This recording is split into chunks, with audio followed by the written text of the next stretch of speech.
મિત્રો, જો માં ખરતાન મોતુન કોઈ નથી તો ચેનલને સબસ્ક્રાઇબ કરી દો. ઇન ધીસ વિડીયો મારા પતિ એક નોકર નેરેલ આવ્યા ખૂબ સુંદર અને યુવાન હતો અને હું તેના પ્રેમમાં પડી ગઈ. એક રાત્રે મારા પતિ ઘરે ન હતા અને હું નોકરના રૂમમાં ગઈ અને નોકર સાથે સુવા લાગી કે તજ નોકરે એવ કામ કર્યું કે મેં મારું હૃદય ઉઠતે. નોકર ખૂબ સુંદર યુવાન હતો. જને મારા પતિ થોડા કણ પહેલા આવ્યા હતા. મારા દરવાજ ઘંટી વારે તે યુવકને મારા પતિ સાથે ઉલા જોયો રે. આંખમી ચવાન ભૂલી ગઈ હતી. તે યુવક રાજકુમાર જેવ હતો અને પર સૌંદર્યથી ભરપૂર હતી તો ભૂલી ગઈ હતી કે મારો પતિ પણ ની બાજુમાં ઊભો હતો. મારા પતિ મને હાથ હલાવ અને તો ચોકી ગઈ. તેને ક્ષત થઈ આગલા આર્યને અંદર આવવા દે. તે યુવક 25 વર્ષ હતો. પાછ હટી ગઈ. મારા પતિ તેને અંદર લ આવ્યા. મને નવાઈ લાગી કે મારા પતિ તેને સાથે કેમ લાયા. મને દુપટ્ટા વગ જોને મારા પતિ ખૂબણ નજરે મારી સામે જોયો હે. ઘરે એકલી રહેતી હતી અને મારા પતિ સિવાય ઘર મેં કોઈ ન હોટલે મેં મારો દુપટ્ટો ઓયો નહોતો. જરેની આંખો મને અહેસાસ કરા આજ એક છોકરોની સાથે છલે. મેં તો ખુરશી પર મકેલા દુપટ્ટા વડે મારી જાતને ઢકી લી. તે યુવક આયો. રથ મારી સામે જોઈ પણ નહોતો અને આંખો નીચે કરીને ઊભા હતો. મેં મારા પતિને પૂછ કે તે કોણ છે. તેને કે તે એક નિરાધાર યુવાન છે. તે સીટ છે. તે મેં તેને ઘરના કામ માટે રાખ છે. તે તારા માટે ઘરના નાના કામ કર. જો કે મારા પતિ એક યુવાનને ઘરના કામકાજ કરવા માટે ઘરે લાવ હતા. ઈ સામને તો મને ખરાબ લાગવ. તે હત પણ મને અંદરથી ખરાબ લાગના હત. ખબર નહીં કેમ અંદરથી મારા પતિના નિર્ણયથી ખૂબ ખુશ હતી. મેં કે તો બહુ સારું કામ કરે કારણ કે મને ઘરના કામકાજ કરવામાં ઘણી તકલીફ પડી રહી હતી અને પછી જરે હે બાજારમાં વસ્તુઓ લાની હોય ત્યારે હે ખૂબ થાકી જાઉં છે. હા થતો મેં તેને રાખ છે જે તારે બહાર જવું ના પડે. જે તું બહારના તમામ કામ તેના દ્વારા કરાવી શકે. અમાર ઘર બહુ મોટું ન હત અને નોક માટે રૂમ પણ ન હત. લે મારા પતિ છોકરા માટેનો સ્ટોર રૂમ ખાલી કર્યો. મારા પતિ ત્યાં એક નો રૂમ ખાલી કર્યો. મારા પતિ ત્યાં એક ખાટલો રાખ્યો અને પંખ પણ લગાયો. ત્યારબાદ મારા પતિ થાળમાં ખાવા મને સ્ટોર રૂમમાં. ત્યારે મને તે નોકરના ચહેરો મને યાદ આવી રહ્યો હતો. જેની એક છલક મને પાગલ બનાવી દી હતી અને મેં આ યુવાનના ચહેરા પર આટલો પ્રકાશ ક્યારે કોઈ છોકરાના ચહેરા પર જોયો ન હતો. પણ મને આશ્ચર્ય વાત એ હતી કે તે કેટલો વિચિત્ર માણસ હતો. તેને એક વાર પણ મારી તરફ જોઈ ન હોત. બીજા દિવસે વલી સવારે જાગી ગઈ. રસોડામાં નાતો તૈયાર કરી રહી હતી ત્યારે મારા પતિ સ્ટોર રૂમ દરવાજો ખોલ. મારા પતિ તેને દુકાને કેમ લ જાય રહ્યા હતા. તે તો તેને ઘરના કામ માટે લે આવ હતા. મેં નાસ્તો રાખ અને ગેસ બંધ કરી અને બહાર આવી. મેં કહતો તેને ક્યાં લાવ છો. તેને તો ઘરના કામ માટે રાખ્યા છે ને. મારી બાત સામને મારા પતિ પહેલા મારી સામી જવા લાગ્યા અને પછી પૂછ કે તે આખો દિવસ અહીશ કરશે. હજુ 2 કલાક બાકી હતા. જે પણ કામ કરાવ હોય તે તું કરાવી લે. તેને મારી સાથે દુકાને લજાઈ અને પછી રાત્રે તે મારી સાથે આવશ અને રાત્રિ તારી સાથે કામ કરાવે. આ સાને દુખી થઈ ગઈ. આર્યન રસોડામાં આવ્યો અને કે બેન તમને કોઈ કામ છે તો કૃપા કરીને મને કહો. મેં ફરીને ની તરફ જોઈ. તે હજી પણ આંખો નીચે કરીને વાત કરી હતો. જ્યારે તેને મને બહેન કે ત્યારે આખા શરીર મેં આગ લાગી ગઈ. તે ઠીક છે કે હે તેના કરતાં થોડા વર્ષ મોટી હતી પણની બિલકુલ બહેન ન હોતી. મેં કજો મારું નામ ટીના છે અને મારી એટલી ઉંમર નથી કે તું મને બહેન કહીને બોલાવે. મેં તેને આવા ખૂબ ગુસ્સામાં કહી. પછ ગુસ્સામાં મેં વાસણ સિંક મેં મક્યા અને તેને વાસણ ધોવા અને રસોડું સાફ કરવા કહ્યો. આટલ કહીને બહાર આવી. મારા પતિ તૈયાર થયા હતા. તેને નાતો કર્યો ત્યાં સુધીમાં આર્યને રસોડું પર સાફ કરી દદ અને બાજારમાં સામાન પલાયો. થોડા સમય પછી મારા પતિ તેને પોતાની સાથે દુકાને લગયા. મને ખબર નહીં કેમ પર મેં બહુ મુશ્કેલથી આ દિવસ પસાર કર્યો હતો એવ લાગતો હતો. તેમ વારંવાર ઘડિયા તરફ જોતી હતી. જો કે દરરોજ તો મેં આમ જ પસાર થ હતો. દિવસ ખૂબ ઝડપથી પસાર થઈ જતો હતો પણ આજ જાને સમય જાતો નહોતો. મારી બેચેની ખૂબ પરેશાન હતી. ફરીને આર્યન વિશે વિચારતી હતી. હવે મારા પતિના આવાન સમય હતો, ઝડપ રૂમમાં ગઈ, સારી રીતે કપડાં પહેર, મેકઅપ કર્યો અને મારાવા પગ ખુલ્લા છોડી દી. જો કે મારા લગ્નને 8 વર્ષ થયા હતા અને હા, ક્યારે આતે તૈયાર ન થઈ હતી લગ્ન.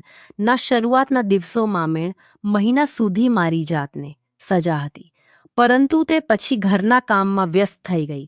પર આજ ખબર નહીં કેમ માર હૃદય પોતાને સજાવા માંગત હતો. મારી ગણતરી સુંદર સ્ત્રીઓમાંથી હતી. મારી ઉંમર 32 વર્ષની આસપાસ હતી, પર હા ખૂબ સુંદર હતી. જો મને કોઈ જોવે તો તેને પરલી ન લાગતી. જ્યારે મારા પતિ સાથે ક્યાં બહાર જતી ત્યારે બધા આશ્ચર્યથ મારી તરફ જોતા હતા, કારણ કે મારા પતિ દેખામાં બિલકુલ સુંદર ન હતા. તેન પેટ તો બહારની કલત હત, તેની ઊંચાઈ પર ટૂંકી હતી અને નાક અને નેનફો ખાસ ન હોતા. અને હું તો એક સુંદર સ્ત્રી હતી. તેથી જે મારા નોકરની સુંદરતા જોઈને હું પાગલ બની ગઈ હતી. મારી અંદરથી મારી દબલી ઈચ્છાલાની જમ ફૂટી ગઈ. જ્યારે રાત્રે અંદર પ્રવેશે તેને મારી સમય જોઈ મારી નજર ફક્ત તેના પર ટકેલી હતી. મેં આગ દિવસ કેવી રીતે બતાવ્યો ની મને ખબર હતી, પર તે ખૂબ વિચિત્ર વ્યક્તિ હતો. તેને મારી સામે એક નજર પણ નાક અંદરથ વધુ નવા પડી ગઈ. પરંતુ મારા પતિને મને જોઈને ખૂબ ખુશ થયા અને રાત્રિ ભોજન કર્યા. પછને ક ચલ ટીના, આજ તને લો ડ્રાલ જાઉં, આજ તું ખૂબ સુંદર દેખાઈ રહી છે. પણ જેના માટે મેં આ બી તૈયારી કરી હતી તેને મારી તરફ તો જો આંખી કરીને જોઈ પણ નહીં ઇતિ હતી કે તે મને જોવે અને તેના હોશ મારા જોને ઉડી જાય, કારણ કે પો ઓછી સુંદર નથી. તોડ તે સીધ સ્ટોર રૂમમાં ચાલો ગયો. મેં મારા પતિને કે મારું માથ દુખે કહીને મારા રૂમમાં ગઈ અને બેંગલ્સ ઉતારી પોતાની જ્વેલરી સામે ડ્રેસિંગ ટેબલ પર મૂકી, વાણ બાંધી, વાણમાં ક્લિપ લગાવી અને કપડાં પો બદલ્યા. હવે હા વિચાર લાગી કે આર્યન મારી તરફ કેવી રીતે આકર્ષિત કરું. મારા મગજમાં માત્ર એક જ વિચાર આવ્યો. મારા પતિ ઉઠે તે પહેલા ટેરેસ પર ગઈ, મારા ધોલા કપડાં ઉતાર અને ઉતરતી વખતે જાની જોને મારો પગ વાડી નાયો અને મારું સંતુલન જાણવી ન શકી અને સીડીઓ પર પડી ગઈ. મારો પગ ખરાબ રીતે મડાઈ ગયો અને તે સૂજી ગયો હતો. રડવા લાગી. આ તો રડવા લાગી, મમ પાડવા લાગી. મારા પતિ અને આર્યન બંને પોતાના રૂમમાં બહાર આવ્યા. જ્યારે મારા પતિ મને તેની સીડીઓ નીચે જોઈ ત્યારે તેને પૂછકેશ થઈ. જ્યારે તેને મને કરવાનો પ્રયાસ કર્યો ત્યારે ચીસો પાડવા લાગી. ખરેખર મારો પગ ઉટી ગયો હતો. મારા પતિ મને ટેકો આપ અને મને હોસ્પિટલ લગાયા. ડૉક્ટર મને કહો કે મારા પગન હાડ કો તૂટી ગયે છે. મને પ્લાસ્ટર કરવામાં આવ્યો અને પલંગ પર સૂઈ ગઈ. મારા પતિ ખૂબ પરેશાન હતા અને પૂછતા હતા કે હવે કામ પર કેવી રીતે જઈ શક. આ કરું કે આર્યનને મોકલી દ. પછી તેને કે દુકાને ગયાને હજી થોડા દિવસ થ, તેને કામની કંઈ ખબર નથી. મેં કહો કે તેરી દુકાને જાઓ અને આર્યને અહીં છોડી દો. જો મને કંઈ પણ જરૂર હસ તો તેને કહી. મારા પતિ પણ મારી સાથે સંમત થ યો કામ પર ગયા અને ખૂબ ખુશ હતી. જો કે મારા પગમાં દુખા હતોય થઈ રહી હતી. મારો ઘટન ખવાનાના પાડી રતો પર મારું હૃદય ખૂબ બે હતો. મારા પતિ જતા આર્યને બોલાવ અને મારો દુપટ્ટોને સામના સોફા પર રૂમ પ્રવેશ સાથે તેને નીચે જોને કકે હા મને કહો શ કામ ઇતિ હતી કે તે મને જોવે. મેં તેને મારી પાસે આવાન કે તે મારી ન જાયો અને પૂછ તમારે જોએ મેં તમારા માટે જમન બનાવ, મને રસોઈ સાફ કર નાખ. મેં તેને મારી પાસે બસવાન કને મારી સામી જોયો. તેને તો નજર ફેરલી અને તો 4 ગગલા પાજ ગયો અને કે તમને ક જોતો હોને તો મને જફ સામનેની સામ ગુસ્સ થવા લાગી અને કે મને મારા પગમાં ખૂબ દુખા થાય અને રૂમ માં મને સાર નથ લાગત. મારે બહાર ગાર્ડનમાં બસ કૃપા કરને મને ટે આપો અને મને બહાર બેસા કે તે મારી આ સામને ને આશ્ચર્ય ને કે આ કરી શકતો નથી સાહેબ. રાત આને ત્યારે તો બહાર આ શકો આટલો કહીને રૂમને બહાર નીક ગયો. મને આજોને ખૂબ ગુસ્સો આવ્યો હતો. તે પોને શું સમ મેં તેને સામ જવા માટે કેટલા બહાના શોધન પ્રયત્ન કર્યો. ટલો તે મને ટાતો રહ્યો, પરંતુ એક બર મને તક મેં કે તો જાજો પડી ગઈ હો. તે ચીસો પાડવા લાગી. મારી જાતને સહારો લેને જમીન પર બેસી ગઈ. આ સ્ટેન્ડ પર એક બાજુ ફાંકી દી જાને મને લાગ હોય થારી પરથી નીચે પડી ગઈ છે. આર્યનના રૂમમાં દાખલતા ચીસો પાડવા લાગી અને રવાણ કરવા લાગી. તે મારી નજી આવ્યો અને મને ટેકો આપવા માટે બળજબડીથી તેન હાથ મારા ખવા પર મૂક અને મારી કમ પર હાથ મુને મને ઉચકવાન પ્રયત્ન કર્યો ની. આ ક્રિયા મારું હૃદય ધમક લાગ ખૂબ ખુશ થઈ મારે તો આજ જોત હત જ તેને મને પલંગ પર બેસા પછ આવ વારંવાર કરવાન શરૂ કર્યો. તેને અરવણ બલાતી હતી. તે મને ટેકો આપવા માટે દવા કરતો હતો. તેને બેચેન બનાવવા માટે મારી નિકટતા ઇતી હતી. અને પછી માણસ સ્ત્રી આટલી ન જ હોત. તેના દિલમાં કને કંઈ ખડાતો મચવા લાગે. વાસ્તવ માં જ્યારે માણસનેની ઈચ્છા મુજબ વસ્તુ મળે ને રેતે વસ્તુ તેને પરેશાન કરવા લાગે. અને મને પણ આ જ સમસ્યા હતી. મારા લગ્નને 8 વર્ષથી ગયા પર મને સંતાન ન હત. મારા પતિ આજ સુધી મને આ બાબત માર્યો નથ. એક સુંદર છોકરી હતી થ જો કોઈ પ્રસંગમાં જતી રહી યુવાન. આ સુંદર છોકરાને જોને મારી આંખો આજુબાજુ ફરતી રહેતી. સુંદર અને યુવાન છોકરા જોને મને ખૂબ મજા હતી. અને જ્યારે મારા પતિને જોતી તો મને ખૂબ ખરાબ લાગત. ક્યારેક મને લાગત કે મેં લાગણીમાં આને ખોટો નિર્ણય લીધો છે. મેં માત્ર પૈસા જોયા કારણ કે આ સમયે મારા પિતાના ઘરમાં પૈસાની અછત હતી. વિચાર કે જ્યારે મારી પાસે પૈસા છે મને જીવન તમામ સુખમાં તો દુઃખ મારા હૃદયમાંથી દૂર થ. જે મારા પતિ સુંદર નથી હે તેને તો બ મત નથી ને મને લાગ કે સમય જતાં મારા દિલની ઈચ્છા ખતમ થ. જે પરવ ન થાય મને પતિ ક્યારે ગમ નતા. હા એક સરસ મોટા ઘરમાં રહેતી હતી. પવા માટે બહત પૈસા ખર્ચ વખતે માર વિચાર પડત ન હથે. મારા પતિને ધતી હતી. મને તે જેટલો સમય બતાતી હતી તેલો મને તે ગમતો નહોતો. હે એક માનસિક સમસ્યા થ પસાર થઈ હતી. હવે મને આ સમયન તે ગમતો નહોતો કે ના તો તેન મોટું ઘર ક્યારે મને લાગત. કદાચ મેં ભૂલ કરી. જો મારા પતિ મારા પ્રિય હોત તો કદા સાથે એક રૂમમાં હસ્તીની સાથે મારા હૃદય વાત કરતી હોત. આર્યને ચને મને લાગ્યો ખીચા પર તેને ઉપર જોઈ પણ નહીં. મેં તની આંખોમાં મારી તરફ ખીચા પર તેને ઉપર જોઈ પણ નહીં. હવે મારો પણ ઘણી હદ સુધી સાજો થઈ ગયો હતો અને પ્લાસ્ટર પર ઉતરી ગઈ હત. પરંતુ જાડ જોને ચીસો પાડવા લાગ જે મને ટેકો મારા પતિ કવાન શરૂ કર્યો કે તને સ્ટંટ ટીનાની મદદ તને ચાલવામાં સરતા થ અને ડૉક્ટર પગ કે તો તમારા પગ પર હવે ભાર રાખી શકો. મેં મારા પતિ સામ ગુસ્સા થ જોઈને ક ડૉક્ટરને ખબર છે મને જ તકલીફ થા. તે જીએ તે કહ નાટક ક્યાં સુધી ચાલુ રાખશક. મારા પતિ છૂટો મેવા માંગતી હતી. એકવાર આર્યન ફોન પર કોઈ સાથે વાત કરી રહ્યો હતો. તે બાતમાં વ્યસ્ત હતો. મારા પગ હવે ચાલવા સક્ષમ હતો. જાની જોને રસોડાના દરવાજા તરફ ધીમે ધીમે ચાલી ગઈ. તે કોઈને કહી રહ્યો હતો કે માને જલ્દી તારા ઘરે મોકલી. હવે મને નોકરી પર મળી ગઈ છે. તારા પપ્પા હવે ના પાડી શકે કેમ કે મેં તેને મોટી રકમ ચૂક તારી સાથે લગ્ન કરીશ અને તને આ શહેર મલા સાને તો મારા હોશ ઉડી ગયા. આર્યના પ્રેમમાં હતી. તેના અલગ ન થઈ શકતી ઇતિ હતી. તે મને પ્રેમ કરે પણ તે કદાચ કોઈ બીજી છોકરીના પ્રેમમાં તો ધીમે થા ચાલીને મારા રોમમાં ગઈ. આજ કણ મને બદ ખરાબ લાગી. રહત આર્યન મારા સિવાય બીજી કોઈ છોકરીને કે તે પ્રેમ કરી શકે. મેં મારી જાતને અરીસામાં જ સુંદર હતી. એક કેવી તે શક્ય છે કે આર્યનને પસંદ ના આવ.